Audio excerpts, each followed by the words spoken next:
Vienna was once Roman Vindobona in the 1st century, later became the capital of the Holy Roman Empire, and then, in the Napoleonic Wars, the capital of the Austrian Empire. Vienna is flat, densely populated and very international, with many foreigners, students and artists. Viennese are known for sharp sarcasm and blunt humor, especially cafe waiters, which they proudly call Viennese grumpiness, and expect others not to take it personally. Stereotypes portray its people as snobby, arrogant, smug, loud, constantly complaining and convinced that they are the center of Austria. Some say rudeness is their love language, they wield insults like poetry and still mourn the Habsburg Empire like it ended last week. They love their spritz wine and live off Wiener Schnitzel, or sweet dishes like Kaiserschmarrn, Sachercake and Apfelstrudel. The city, often hailed as the world capital of music, is known for its coffeehouse culture and architectural masterpieces, including stunning palaces, cathedrals, museums and theaters. It's also consistently topping world's most livable city rankings.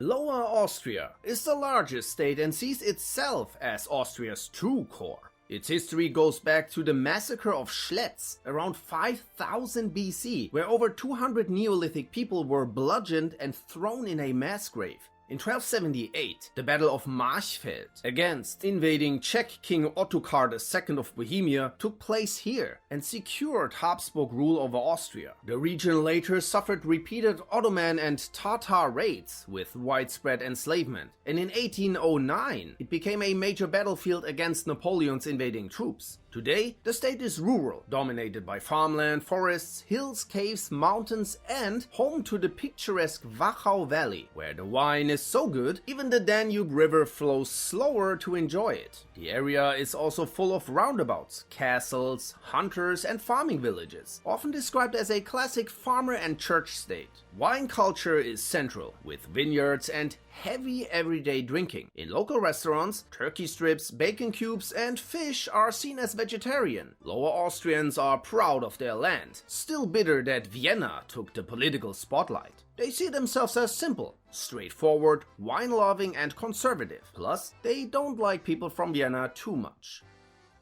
Upper Austria was once part of Bavaria and gained partial independence within the Holy Roman Empire. Later occupied by France under Napoleon, it became part of the Austro-Hungarian Empire and in 1945 was split between the Americans and the Soviets. The state is also known for Braunau am Inn, Adolf Hitler's birthplace. Today, its people are stereotyped as Austria's rednecks, extremely hardworking, traditional and rural, with tractors everywhere and a harsh dialect many dislike and don't get. Work does not end after work, as unpaid neighbor help is socially expected, rewarded only with beer. The region can be culturally divided into 3 regions. The Innviertel in the west is Bavarian influenced, dominated by farmers, Bavarian beer culture, Schuhplattler dancing, and a reputation for right-wing and conspiracy-minded views. The central area around Linz, Traun and the Hausruckviertel is wealthier and strongly associated with cider drinking, earning locals the nickname Mostschädel.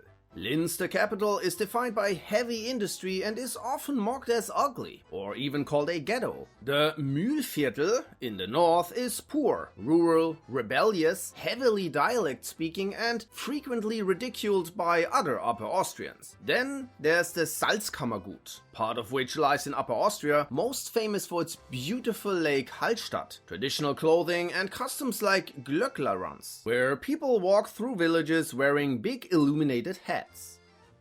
Salzburg borders Germany and Italy. It's defined by mountains and alpine pastures. Salt mining shaped its early wealth and importance. The region became independent from Bavaria in the 14th century, was handed back to Bavaria after Austria's defeat in 1809, and then became part of the Austrian Empire. After World War II, it was occupied by the US and regained independence in 1955. The state markets itself as Austria's cultural heart, centered only on Mozart. It lives off tourism and the sale of Mozartkugeln, chocolate balls filled with pistachio, marzipan and nougat. Red Bull and the Christmas song Silent Night, Holy Night also come from Salzburg. Salzburg city is known for its beautiful medieval center, arts, cultural events, and St. Peter, Europe's oldest restaurant. Outside the city are alpine lakes and the Krimmel waterfalls. Some Austrians say only Bavarians live here. Salzburgers are stereotyped as arrogant, elitist, and wealthy, especially in the city, while rural residents are viewed as more relaxed, Bavarian-like, and proud of their landscape. Some also say that everyone is somehow related in the rural areas. Locals also eat Salzburger Nockerl, a sweet meringue dessert, every day.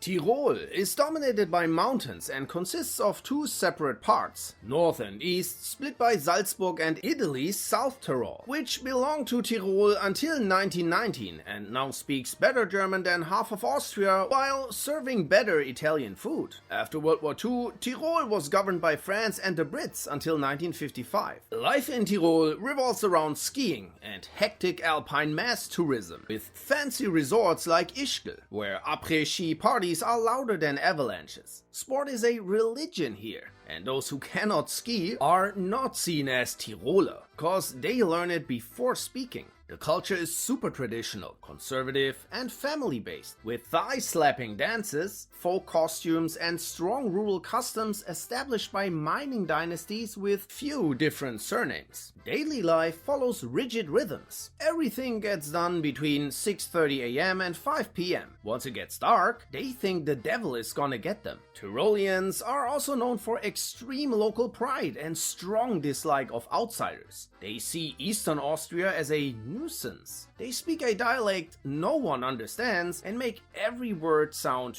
cute. Stereotypes describe them as stubborn, good-looking, sporty, bearded, massive mountain people in short lederhosen, blunt hunters or poachers, and deeply connected to nature. They are surprisingly friendly if you're from Tyrol, but apparently horrible drivers that eat bacon dumplings, roasted potatoes, and fried eggs every day. Tyrol is also known for the Aquadome Thermal Spa and for Ötzi, the 5,300-year-old ice mummy named after the Ötztal discovered in the Alps.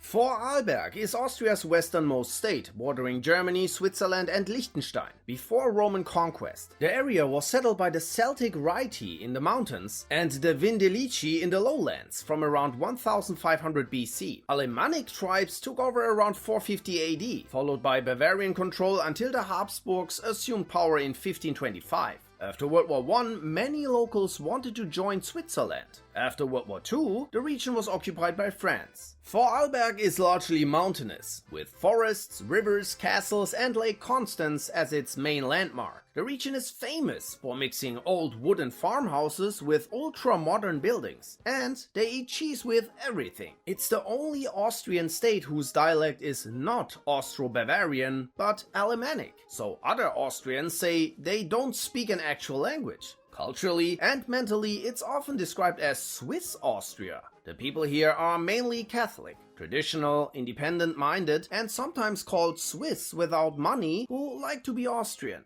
Locals love their biking along Lake Constance, are proud of their region, and occasionally sell these green plants you can smoke. Carinthia, or Kärnten, is empty and broke, but considered very beautiful and sunny. It's full of mountains, deep valleys, and hundreds of lakes, including beauties like the Volaja See. Settlements here date back to 3000 BC. Around 300 BC, Illyrian and Celtic tribes formed the kingdom of Noricum, which was annexed by Rome in 15 BC. After the fall of Rome, the region passed through Ostrogothic, Italian, Byzantine, and Frankish control before being absorbed into the Holy Roman Empire and later the Austrian Empire. After World War I, Carinthia was contested and partly occupied by Slovene and Yugoslav forces. At the end of World War II, Yugoslav forces again occupied it before being forced out by the British. In 1945, German allied Cossacks were handed over to the Red Army here. Locals are stereotyped as deeply traditional, nationalist, and among the most xenophobic and right-wing people in the German-speaking world, with shrines for former politician Jörg Haider in their homes. They are also often mocked as proud without knowing exactly of what. The region is also jokingly described as the holiday destinations for Austrians who cannot afford Croatia, filled with tanned neo-Nazis lounging at lakes. Styria, or Steiermark, often called the Green Heart, is the second largest state and full of empty villages. Everything is green here, with loads of forests, vineyards, and rolling hills, especially in the south, known as Styrian Tuscany, with a strong Italian feel, once settled by Celtic tribes like the Ambidravi and Taurisci. The region was later conquered by Romans, Goths, Huns, Lombards, Slavs under Avar rule, and eventually absorbed by the Franks. From the 15th to 17th century, Ottoman raids were a constant threat here. After World War I, the Duchy of Styria was split, with its southern parts lost to Yugoslavia. Today, Styria is synonymous with pumpkin seed oil, Kernöl, which apparently everyone drinks. Some say Styrians have Kernöl instead of blood. They also eat Backhändel, fried chicken, every day, and wash it down with Puntigamer beer. Locals are stereotyped as stubborn farmers or hillbillies, with a harsh dialect that sounds like a drunk dog barking at a chainsaw. They also love digging into mountains and skiing. At the same time, Styrians are seen as too friendly.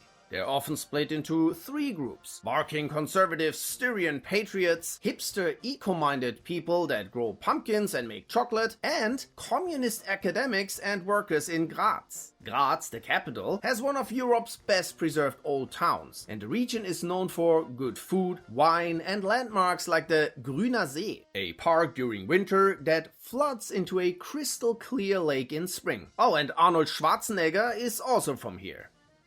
Burgenland borders Hungary, Slovenia, and Slovakia. It's the only state that was never part of the Holy Roman Empire or the German Confederation. After World War II, it was under Soviet occupation, marked by mistreatment and very slow economic development. The crushed Hungarian Revolution of 1956 brought a wave of Hungarian refugees into the region. The name means Land of Castles, reflecting its historic role as a defensive buffer protecting Vienna from Ottoman raids. Today, it's flat, rural, always sunny, and dominated by farmland and vineyards, as one of Austria's most important wine regions. It's also home to the Neusiedler See, where half of Austria goes birdwatching and the other half goes windsurfing while hammered. Burgenland is often mocked as ultra boring, poor, and sometimes described as more Hungarian than Austrian, and too flat to belong in Austria at all. Other Austrians mainly see it as a transit zone on the way to Hungary for cheap shopping. Locals are frequently picked on and called Gelbfüßer, because there's a lot of clay soil that stains their feet yellow and they can't afford shoes. The population is small and everyone has a car for commuting to Vienna. Social life revolves around wine cellars and lots of drinking, with the highest alcohol consumption per capita in Austria. The state has many pensioners, hobby drivers, and a reputation for relaxed, friendly, and funny people, often described as Austria's hippies that speak a weird dialect. The culture here is neither clearly Hungarian nor Austrian. It also has a high share of recognized minorities, with about 7 to 8% of the population belonging to Hungarian, Croatian, or Roma groups, reflected in bilingual town signs and multilingual local media.